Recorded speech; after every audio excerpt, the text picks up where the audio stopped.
Ini makhluk serem banget. Bro, lagi ngapain? Hah? Enggak, ini lagi baca nih tentang Elsie Bond, kayak hantu atau monster gitu.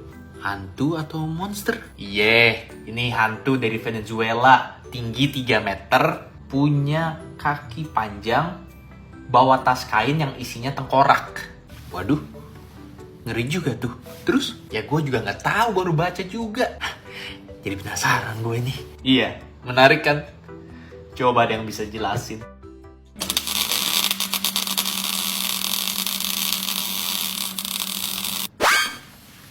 Lah kok jadi merah? Lo nggak main listrik kan? Lah, orang gua dari tadi di sini. Terus kenapa bisa Saya jadi bisa merah? menjelaskan. Ini adalah cerita Elsie Bond, atau laki-laki yang bersiul. Lo siapa? Elsie Bond adalah sosok hantu yang dikenal di Amerika Latin. Sosoknya tinggi, kakinya panjang, dan membawa kain yang isinya tengkorak. Oh, itu mah kami juga udah tahu. Ya kan bro? Berisik. Lo siapa? Tengkorak apa yang di dalamnya? Jawabannya adalah tengkorak korban-korbannya dan juga tengkorak ayahnya sendiri. Woi, lo gimana bisa masuk rumah gue? Banyak sekali cerita berbeda mengenai asal-usul Elsie Bond. Salah satunya adalah, dulu ada anak kecil yang dimanjakan sekali oleh kedua orang tuanya. Apapun yang anak ini inginkan dikabulkan. Karena tidak pernah merasakan sengsara, akhirnya anak ini tumbuh menjadi anak yang egois. Karena semua yang diinginkannya dikabulkan. Panggil polisi, panggil polisi. Tapi gue penasaran bro. Nih orang masuk rumah gue, lo malah penasaran. Panggil polisi cepat. Iya. Hingga suatu malam, anaknya ingin makan daging rusa. Sehingga ia menyuruh ayahnya untuk memburu rusa di malam itu juga. Ayahnya pun pergi memburu rusa di malam hari. Lama banget. Iya. Ini lagi nyalain HP-nya. Namun, ayahnya tidak berhasil menangkap rusa pada malam itu. Ia kembali dengan tangan kosong. Melihat ayahnya tidak membawa makanan yang dia inginkan, ia pun marah dan menyerang ayahnya sendiri, mengakhiri nyawa sang ayah. Bro. Nomor polisi itu 911 kan? Lo kira ini Amerika? Jadi apa bro? Ya. Gue juga nggak tahu. Coba Google. Lo kan megang HP. Iya. Setelah mengakhiri nyawa ayahnya sendiri, ia pun mengambil hati dan daging ayahnya dan memberikannya kepada sang ibu. Dan ibu itu tidak tahu itu daging dari mana. Sehingga dimasak saja dikira seperti daging biasa. Ibunya menjadi curiga karena daging yang dimakan ini terasa keras dari biasanya. Hingga akhirnya ibunya tahu bahwa ini adalah daging suaminya sendiri. Ibunya pun marah. Ya pasti marah. Masa seneng? Woi. Iya. Ini lagi dicari. Ibunya pun mengutuk anaknya sendiri. Dan kakek dari anak ini kemudian menghukumnya dengan mengikat dia di tengah lapangan dan mencambuk punggungnya sampai hancur. Dan kemudian menyiram alkohol, cabai, dan lemon ke punggung si anak ini sampai luka-lukanya terbakar. Kemudian menaruh sisa ayahnya, tengkorak ayahnya di punggung anak itu. Ketemu 112. Ya udah, telepon. Oke. Setelah itu anaknya dibebaskan. Namun si kakek ini juga membebaskan 2 anjing pemburu miliknya. Kemudian dia mengutuk anak ini, dikejar anjing ini, dan membawa sisa ayahnya di punggungnya untuk selamanya. Oke, nyambung. Oh Tuhan, akhirnya.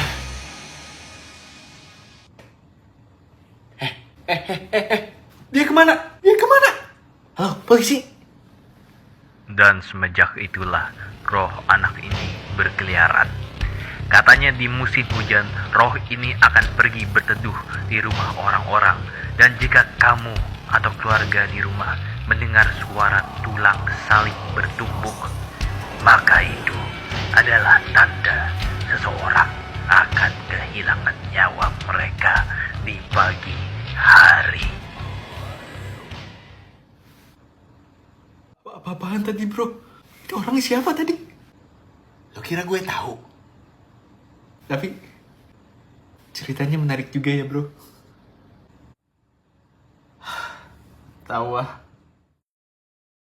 Capek gue nih. Gila, serem juga. Bro, lagi ngapain? Ini lagi baca tentang monster yang bakal ngejar lo kalau lo ngelihat mukanya. Ngejar? Iya, pokoknya kalau lo ketahuan lihat monster ini mukanya, lo bakal dikejar. Loh, kenapa bang? Malu dia kali. Gak salah. Ini soalnya monster ini namanya Shy Guy.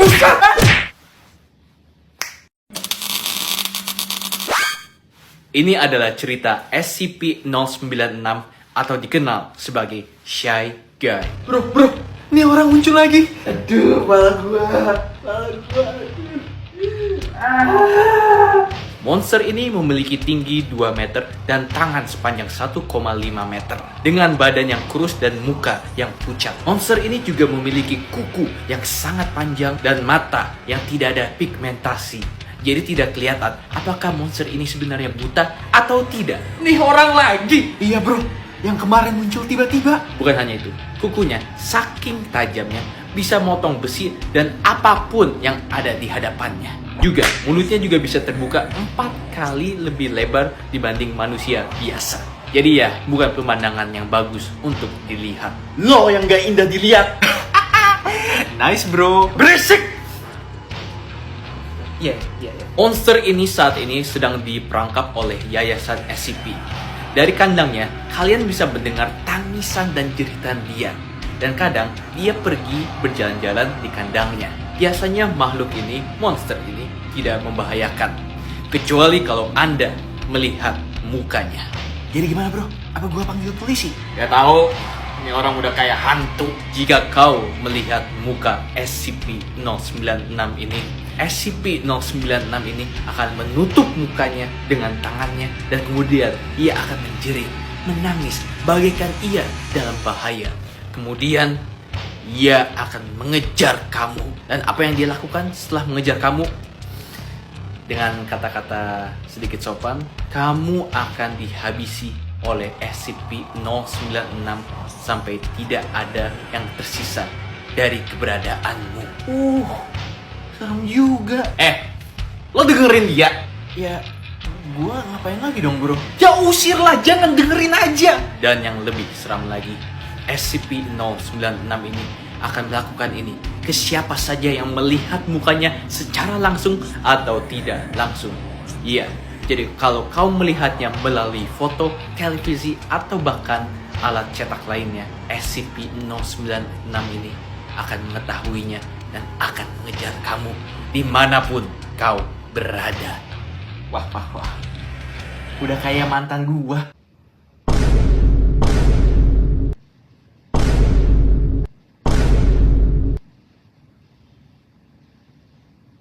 Apa? Tahu ah. Males gua. Oleh karena itu, SCP-096 ini sangat dijaga oleh Yayasan SCP. Karena makhluk ini bisa sangat membahayakan orang-orang di sekitarnya. Bahkan pernah ada kasus 096 ini, si Shy Guy, tertrigger karena ada orang yang melihat dia di foto di mana dia berada di backgroundnya. Padahal di foto itu ia hanya terlihat 1 pixel saja. 1 pixel aja. Dan itulah cerita SCP-096 atau dikenal sebagai Shy Guy. Wah, ngilang lagi dia bro. Gue nggak tahu gimana, tapi gue nggak peduli. Tapi wow, menarik juga ceritanya. Jadi pengen tahu SCP yang lain. Yang apa tadi? Shy Guy ya? Shy Guy, ya. Shy Guy aja ceritanya udah kayak gini. Gimana yang lain? Bro, kira-kira lo tertarik? Gue nggak peduli.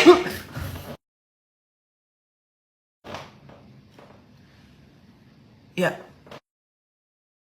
santai aja bro.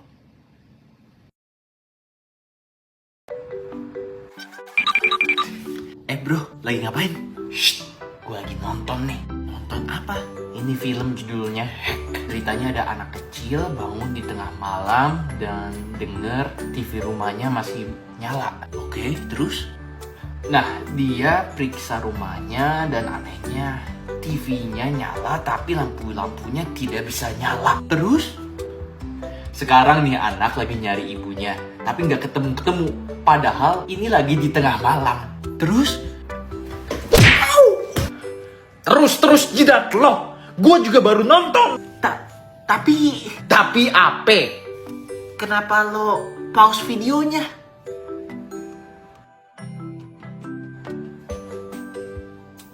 Ya, gue takut juga sih nontonnya. Tapi nggak penasaran bro? Ya gue penasaran, tapi ya nggak berani. Saya bisa membantu. Kuda bro! Ini adalah video singkat mengenai film Hack dan akan ada sedikit spoiler. Ada. Bro, lo nggak apa-apa? Gue hampir jantungan. Bantu gue. Iya. Hack adalah sebuah film pendek yang dibuat oleh direktur Kyle Edward Ball. Film ini dimulai dengan seorang anak bangun di tengah malam, mendengar suara TV di rumahnya masih menyala, memainkan film kartun. Ya itu gue juga udah tahu dasar go. Itu pun bangun dan keluar dari kamarnya sambil memanggil ibunya. Tapi ibunya tidak menjawabnya. Jadi dia keliling rumah mencari ibunya.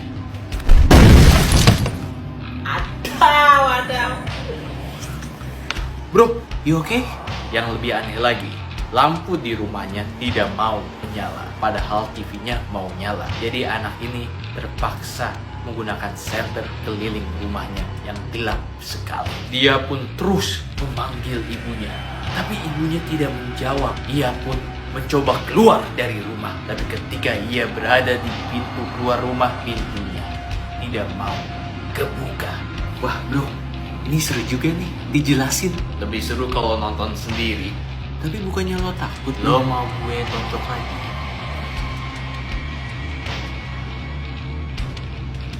Ia terus mencari ibunya, memanggil ibunya, tapi ibunya tidak menjawabnya. Dan kemudian mungkin karena sudah lelah dan sudah tidak berdaya, anak itu kembali tidur. Namun ketika ia membuka matanya, semuanya masih sama. Lah, bukannya tadi dia habis tidur? Ya maka itu aneh. Udah tidur, bangun, masih gelap. Widih, serem juga. Anaknya pasti panik. Tidak. Malah anak ini meneruskan harinya seperti biasa. Ia bangun dari tempat tidur, merapikan tempat tidurnya, mencari makan, kemudian bermain dan menonton film kartunnya sampai dia lelah. Kemudian dia kembali tidur. Dan ini terus berulang. Berulang berapa kali? Dari sekali menjadi 2 kali. Dari 2 kali menjadi 3 kali. Dari 3 kali menjadi 4 kali. Sampai 5 kali. Tunggu. Jadi anak ini makan, bermain sampai dia lelah, terus tidur lagi, terus bangun lagi, terus mulai lagi rutinnya dari awal. Dan ini berulang terus sampai 5 hari. Ya itu dia seremnya. Buset, hebat juga nih anak, bertahan sampai 5 hari. 5 kali bangun tidur. Iya, hebat. Tapi putaran bangun, bermain, tidur tidak berhenti di 5 putaran. Terus sampai 23 putaran. 23 putaran? Gak usah teriak. Sorry bro, gua kaget aja nih. Ini berarti anak ini strong banget. Tapi ibunya tetap tidak datang. Dan akhirnya anak ini putus asa. Wow, jadi gelap ceritanya.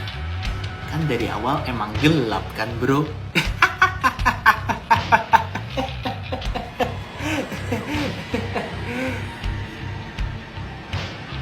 Gelap karena rumahnya gelap, gak ada lampu cahaya.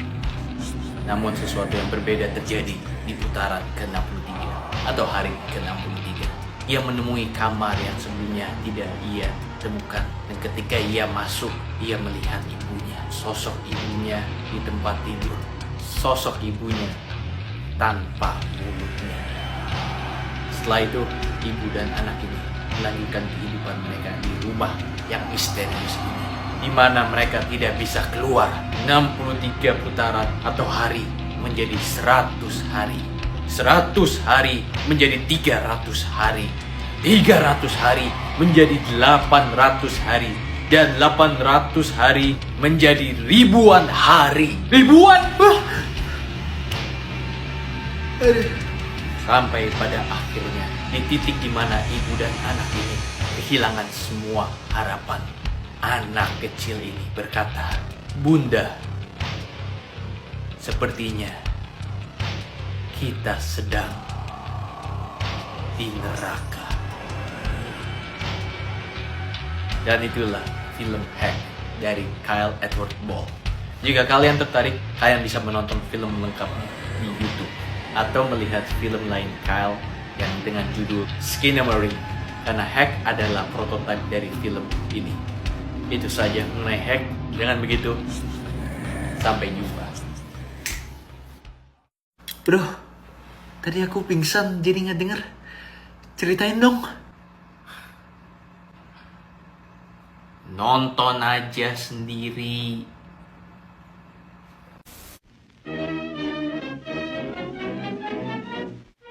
We are currently receiving countless reports of an unidentified hostile organism that we'll refer to as alternates. Until we have a complete understanding of the threat, it's important to stay home, lock all doors and windows, and have access to a loaded firearm or any ranged weapon at all times. Bro, buset.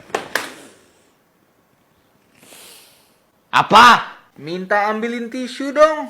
Di sini habis. Lo bukannya belanja tadi? Kenapa nggak beli tisu? Lupa bawa bro, soalnya kebelet. Bodoh. Hostile organism that we'll refer to as alternates. Until we have a complete understanding of the threat, it's important to stay home, lock all doors Makhluk and windows, apaan ini? and Ingin have tahu lebih mengenai alternates? Bisa gak lo pada gak ngagetin gua? Itu topik bahaya yang sedang kau tonton. Tak banyak orang tahu dan harus tahu. Maksud lo? Semakin banyak orang tahu mengenai alternates, semakin kuat mereka. Memangnya ini makhluk apaan sih? Kau tahu doppelganger? Bro, tisunya mana? Tahu. Orang yang wajahnya mirip muka lo sendiri kan? Iya, kurang lebih mereka seperti itu, tapi lebih mengerikan. Maksud, alternates adalah makhluk misterius dan jahat yang mempunyai kemampuan untuk merubah wujud mereka sesuai dengan manusia yang mereka incar. Incar? Iya, mereka tak punya wujud sendiri. Jadi mereka harus memakai wujud manusia. Dan siapapun yang mereka incar, orang tersebut dalam bahaya. Lah, bukannya mereka hanya mengkopi wujud. Mereka tidak berhenti di situ. Alternates tidak puas dengan hanya mengkopi wujudmu. Mereka ingin menggantikanmu. Menggantikan. Jangan bilang. Benar, mereka juga akan membasmimu. Tunggu. Kenapa mereka ingin membasmi manusia? Mereka ingin manusia menderita. Kenapa mereka ingin manusia menderita? Karena mereka sejenis iblis. Bro, tisunya. Berisik! Makhluk-makhluk ini tidak bisa dibasmi dengan senjata. Dan mereka akan menggunakan serangan psikologis untuk membasmimu. Maksudnya, mereka akan membuat dirimu ketakutan dan paranoid. Dan mereka melakukan ini dengan menghantuimu. Sampai akhirnya kau tak berani lagi. Kau takut sekali. Dan akhirnya kau merebut nyawamu sendiri. Gila.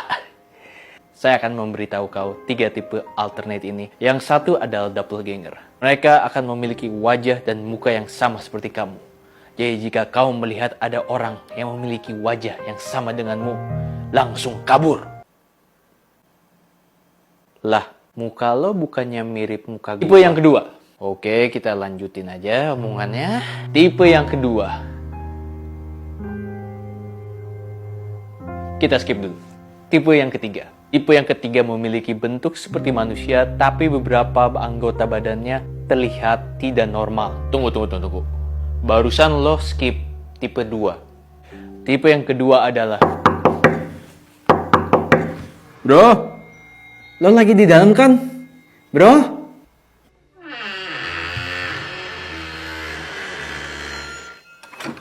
Bro, gue kaget banget kok pada mati lampu tiba-tiba di sini dan...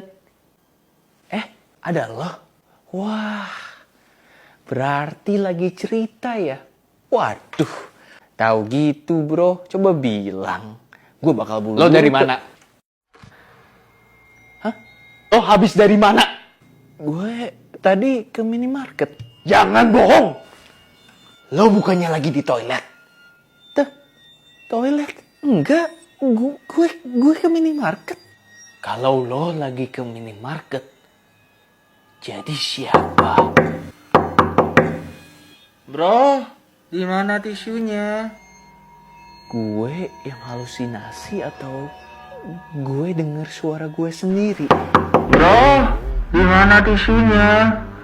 Bro, di mana tisunya? Mana? Kau nggak jawab, bro.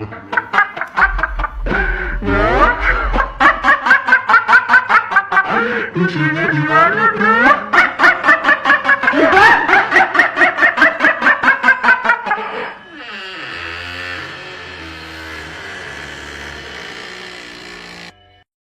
Ketahuan ya.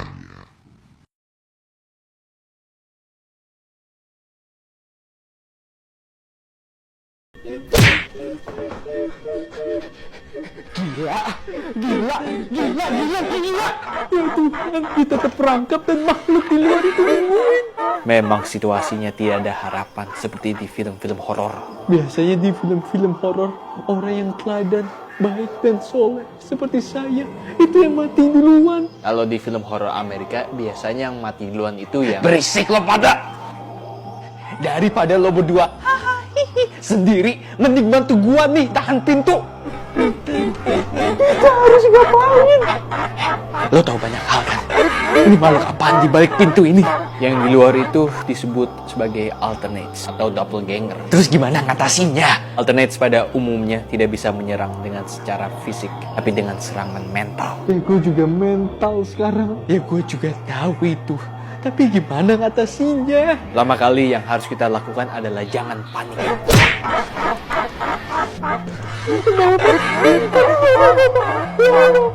Gimana gak panik?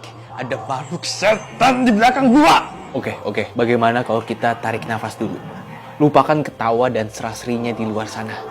Kita tarik nafas dan tenangkan diri dulu. Ayo, bersama-sama. Tahan. Buang. Tarik. Tahan. Tahan. Tahan.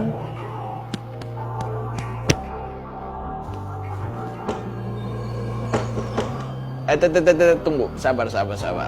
Tahan. Oke, buang.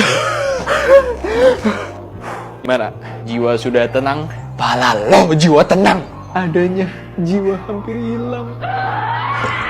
Dan kayaknya bentar lagi benar-benar hilang. Lo ada ide gak? Lo kan tahu makhluk di belakang ini. Alternates atau doppelganger itu sebenarnya ada makhluk iblis. Tapi karena mereka tidak mempunyai wujud, mereka harus menggunakan wujud manusia. Terus ngapain nyerang kita?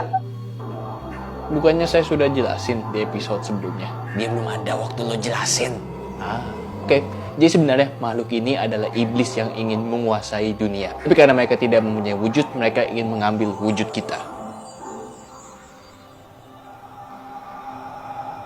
Sumpah bro, gue bingung banget. Ya kamu tonton saja episode sebelumnya. Woi, ini di belakang gimana? Sampai saat ini masih belum ada kasus alternates dikalahkan oleh manusia. Mereka jauh lebih kuat dan misterius dari makhluk biasa. Jadi nyawa kita habis di sini. Beneran gak ada harapan nih, pintunya udah mau hancur. Maaf, kita ada kasus di mana alternates dikalahkan oleh manusia. Jadi beginilah akhir hidup kita. Namun, saya bukan manusia.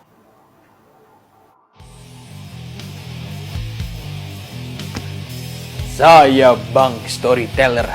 Dan kisah makhluk ini sudah saatnya berakhir. Santun! Iya. Pegang jasku. Sangar! Apa? Siap-siap buka pintunya. Lo bakal ngapain? Alternate suka menyerang pikiran manusia dengan omongannya. Waktunya kita adu banting. Mana yang lebih tahan kuat, mulutnya atau tinjuku? Siap-siap! Iya. 1, 2, 3. Apa kamu sudah capek lagi? Tunggu, kenapa kamu mendekat? Cukup basa-basinya. Coba tangkap tangan ini, setan.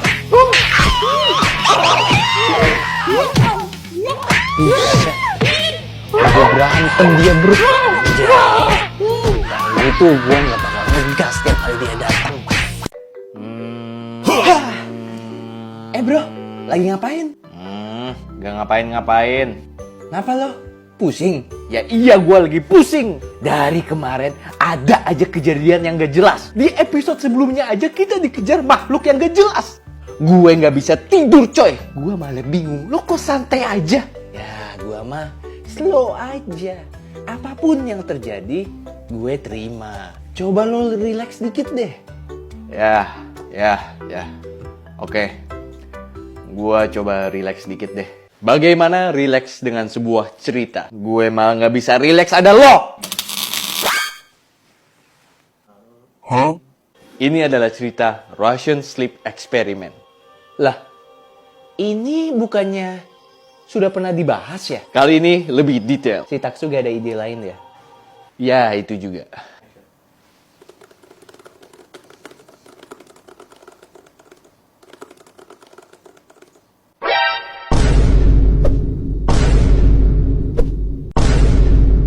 Ya sorry, nyari ide dan nulis skrip itu susah.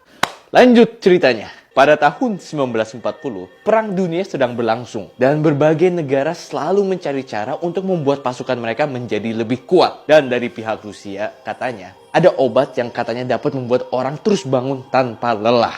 Gue butuh tuh obat. Buat apa bro? Buat tahan denger basa-basi lo.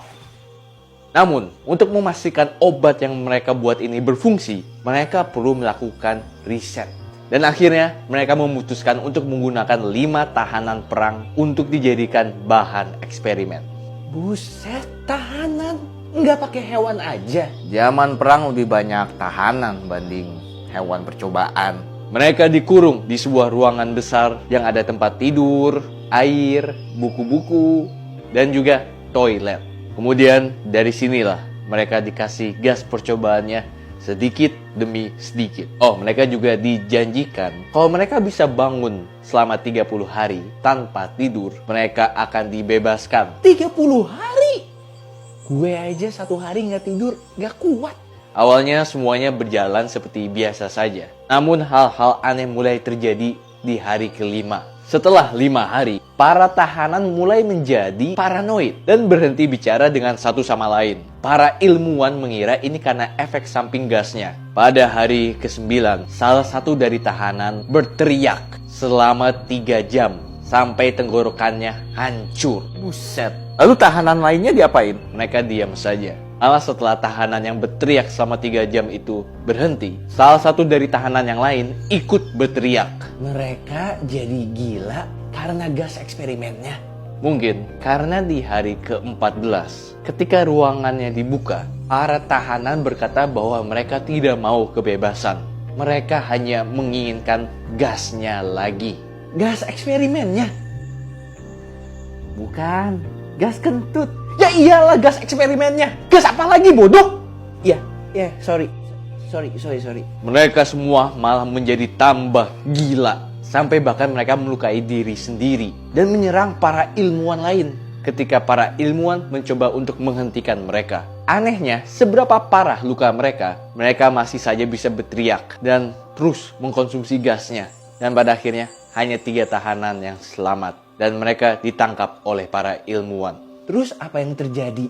Satu demi satu dari mereka pensiun. Dan yang terakhir, ya sopannya dia pensiunkan diri sendiri sambil mengancam ke para ilmuwan. Mengancam apa? Mengancam dengan mengatakan bahwa mereka adalah kegilaan yang kita basmi setiap kita tidur.